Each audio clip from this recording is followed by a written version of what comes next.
Bonjour, bonjour Fragrance Lovers, moi c'est Clémence. Aujourd'hui on parle de parfum.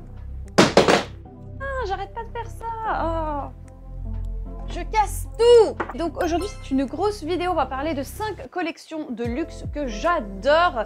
Alors c'est une vidéo que potentiellement je recommencerai avec d'autres collections de luxe. Petite note que je ne parlerai pas en détail de chaque parfum, peut-être qu'un jour je ferai une vidéo focus sur une collection en particulier, mais j'en ai déjà fait beaucoup dans ma chaîne anglaise. Bon allez, on commence.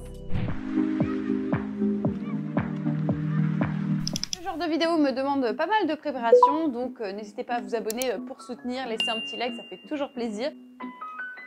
Alors le top 5 c'est Gucci Gang Baby, The Alchemist Garden. Alors déjà moi j'adore le nom, je trouve ça magnifique, ils ont fait tout un univers que j'adore. Alors franchement cette collection rattrape toutes les catastrophes qu'ils ont fait au niveau de la parfumerie sélective, on est d'accord. The Alchemist Garden c'est vraiment quelque chose qui fait apothicaire jusqu'au flacon qui est, je trouve magnifique. Ces petits patterns avec des fleurs un petit peu féeriques, voilà.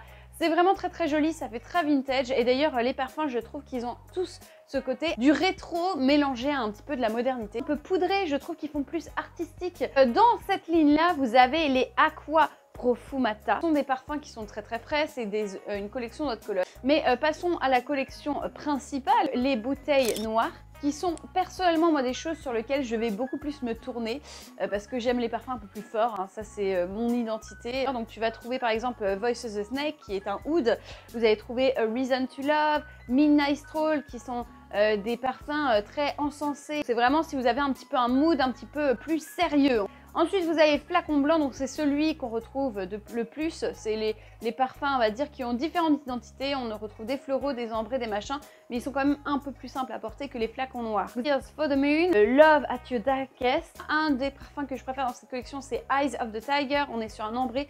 C'est un ambré vraiment très très simple. Et vous avez Winter Spring que j'aime beaucoup si vous aimez les parfums en mimosa, un peu poudré vert. Vous avez Tears of Iris hein, pour un iris poudré qui va très très bien dans la collection. Il n'est pas super intense. Vous avez un flacon rose, un seul et unique flacon rose. Il y a des hommes qui le portent très facilement. C'est A Chant for the Nymph. Un flacon rouge qui est A Gloomy Night. Alors ça vraiment il porte bien son nom, mélancolique comme parfum.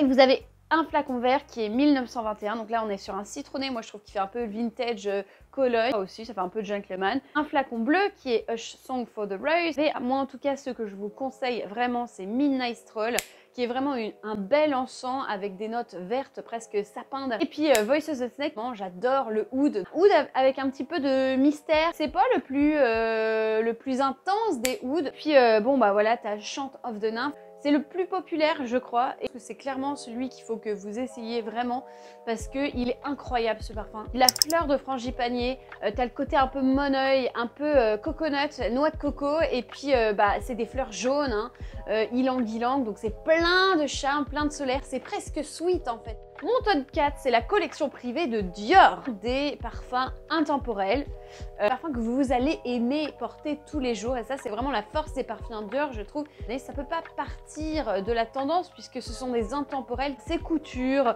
c'est joli, c'est pas forcément les plus intenses, mais par contre c'est toujours joli, c'est toujours très très classe, qui joue beaucoup sur les tendances, c'est-à-dire qu'ils vont te sortir les parfums à la mode du moment et ils vont te le faire à la sauce Dior. Donc c'est bien et des fois c'est pas bien. Vous avez les ambrés, moi ma collection, ma catégorie favorite. La star des ambrés c'est Oud Ispahan. Alors Oud Ispahan c'est vraiment un oud classique, vous avez de la rose, du safran. Le oud est très joli, il a rien d'animal, il est très très élégant. C'est pas un oud qui va casser la baraque, pour moi c'est plutôt un oud facile à porter. Alors si vous aimez les ambrés, vous allez adorer Ambre Nuit. Il est ni trop résineux ni trop sweet. Vanilla Diorama, si vous aimez une belle vanille. La particularité de cette vanille, et moi c'est pour ça que je l'aime beaucoup, c'est les touches de rhum. Un peu de cacao en plus, donc ça renforce le goût des gourmands, mais ça fait pas non plus trop sweet, ça reste quand même super élégant, donc vraiment il est très très bien fait. Tobacolor qui est incroyable. Vous avez Oud Rosewood également, qui est un peu plus délicat. Le parfum iconique au niveau des floraux, c'est Gris Dior, le côté un peu terreux de la rose. Vous avez Colonne Blanche, hein, si vous voulez un parfum un peu plus frais, Jasmin des Anges, la Colle Noire, qui est une belle rose, quelle belle rose. To Look 1945. Sunset. Alors ça, c'est ma pépite. Puis Belle de jour. Ensuite, vous avez des parfums sensuels. Sur leur site internet, si tu regardes le top des parfums sensuels, ils vont parler d'Eden Rock, qui est plutôt pour moi un citronné un peu marin. Je trouve pas que ce soit le plus sensuel. La star de cette collection, c'est Bois d'Argent. Si vous avez un parfum à essayer, il faut essayer Bois d'Argent. Vous avez Eau Noire, Santal Noir, Balade Sauvage, Dior Amour, Spice Blend.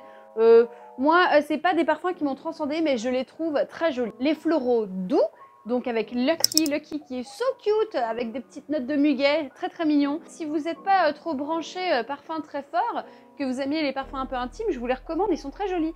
Rose Kabuki, que moi personnellement j'aime beaucoup, je trouve qu'elle fait un petit peu make-up, poudré. Sakura, qui est personnellement un de mes crushs, parce que moi j'adore tout ce qui sent le côté un peu japanisant, enfin voilà, les petits pétales comme ça qui se baladent, moi j'adore ça. Les fleurs de cerisier et tout, moi c'est trop mon truc, donc j'adore ça.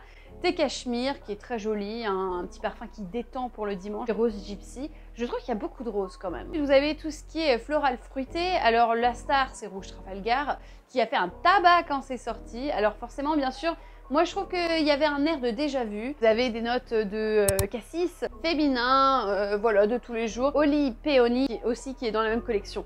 Alors moi mon top 3 c'est clairement New Look 1947. C'est une pépite pour ceux qui aiment les parfums vintage. Un petit peu le rouge à lèvres mais pas trop, il est très poudré, il est délicat. C'est pas un parfum qui projette, c'est vraiment un parfum intime, mais je le trouve d'une élégance mais folle. Je l'aime trop ce parfum. Je rêve d'un flacon de New Look. Il est un petit peu solaire aussi avec son ylang-ylang. Mon deuxième préféré c'est Fève Délicieuse. Alors on n'en a pas parlé là puisqu'il est discontinué, en tout cas chez nous en Angleterre. C'est un drame.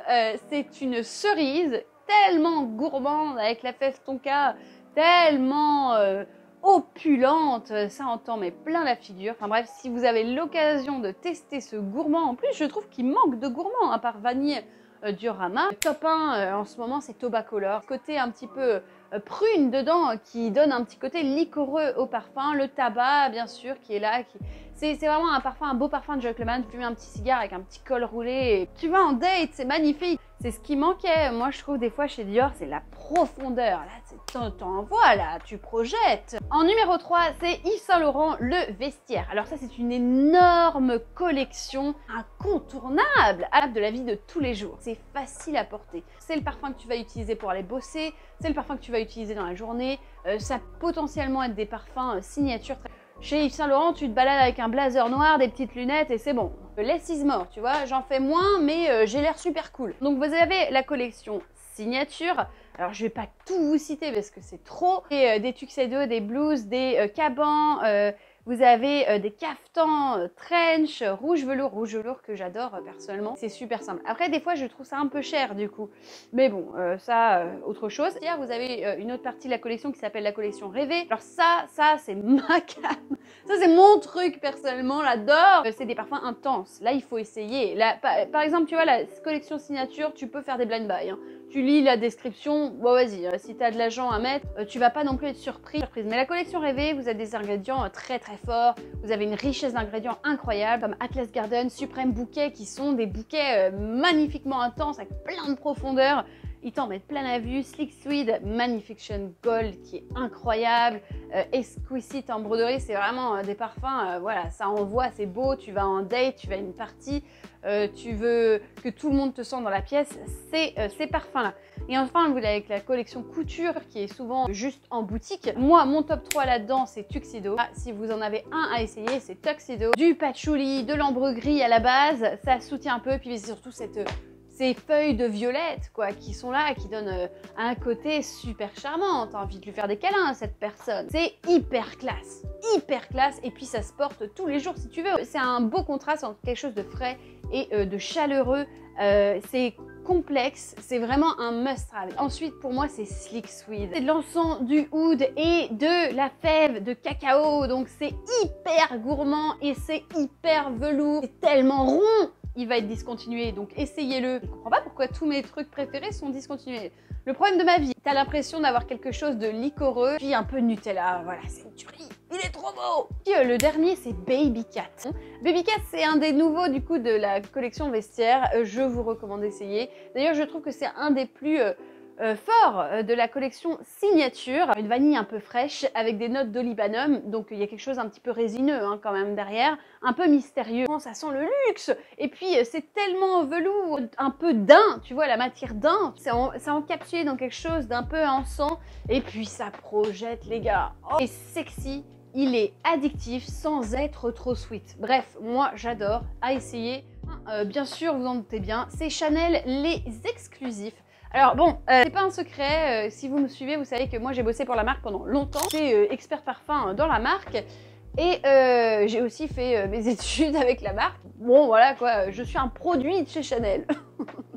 Qu'est-ce que vous voulez que je vous dise hein? J'ai pas travaillé chez Chanel pour rien, j'adorais cette marque depuis que je suis petite. Je trouve que c'est une collection qui est ultra complète, l'épitome de l'élégance. C'est jamais trop. Et puis vous avez une continuité, hein. Voilà, c'est des parfums iconiques. Vous avez des parfums qui datent de 1922. Quand vous achetez un parfum des exclusifs, renseignez-vous sur l'histoire qu'il y a derrière. Il y a toujours une petite histoire derrière qui est franchement déjà sympa à entendre, sympa à raconter, qui vont vous donner envie de le partager quand vous portez ce parfum. C'est incroyable. L'histoire derrière, l'histoire, le savoir-faire de Ernest Beau, de Jacques Polge et de Olivier Polge, ces grands noms. J'aime quand on garde le même parfumeur parce que ça donne vraiment un ADN à la marque qui est très sensible. C'est vrai que quand tu commences à changer de parfumeur, tu sens que ça diffère un peu, même si vous avez un gros brief de la marque qui vous dit fais ça, fais ça, fais ça. Il y a quand même des choses qui changent. Je trouve que le garder dans la famille, c'est vraiment une force pour Chanel. Si vous voulez vous repérer dans la maison, c'est très simple. Vous avez les floraux. Et beige, il faut l'essayer beige. C'est des petites notes de miel avec des notes légèrement florales, blanches, hyper facile à porter. C'est clean et à la fois féminin. Quand j'ai quelqu'un qui connaît pas trop la parfumerie de niche par exemple, qui n'a pas l'habitude de sortir des sentiers battus, c'est le premier que je lui donne parce que je lui dis, je sais qu'elle va aimer beige. Voilà, vous avez Gardenia, un beau bouquet de fleurs.